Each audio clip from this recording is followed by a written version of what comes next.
புஷ்பா 2 படத்தின் பிரீமியர் ஷோவுக்கு அல்லு அர்ஜுன் வந்தபோது கூட்ட நெரிசலில் சிக்கி ரேவதி என்ற பெண் உயிரிழந்தார். அவரின் மகன் தற்போது மூளை சிதைவு ஏற்பட்டு கோமாவில் இருக்கிறார். அல்லு அர்ஜுனை ஒரு நாள் கைது செய்து மீண்டும் ஜாமீனில் விடுதலை செய்யப்பட்டார். சிறையிலிருந்து வெளியே வந்த அல்லுவை பார்க்க ஏராளமான ரசிகர்கள் மற்றும் உறவினர்கள் கூடி நலம் விசாரித்ததை பார்த்த முதலமைச்சர் ரேவந்த் ரெட்டி, அல்லு அர்ஜுனுக்கு என்ன கை கால் உடைந்து விட்டதா? நன்றாகத்தானே இருக்கிறார். அவரை போய் எல்லோரும் பார்க்கிறார்கள்.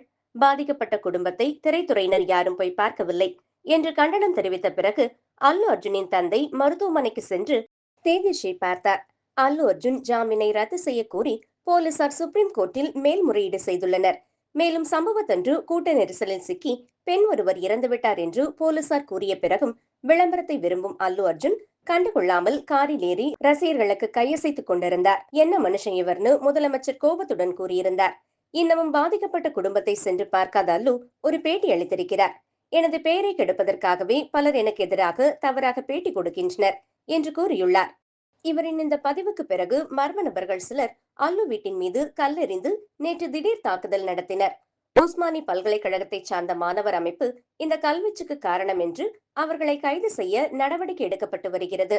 நடிகர்களும் நம்மை போல சாதாரண மனிதர்கள் என்ற எண்ணம் எப்போது ரசிகர்களின் மனக்கண்ணை திறக்கிறதோ அப்போதுதான் இப்படிப்பட்ட நிகழ்வுகள் தடைபடும்.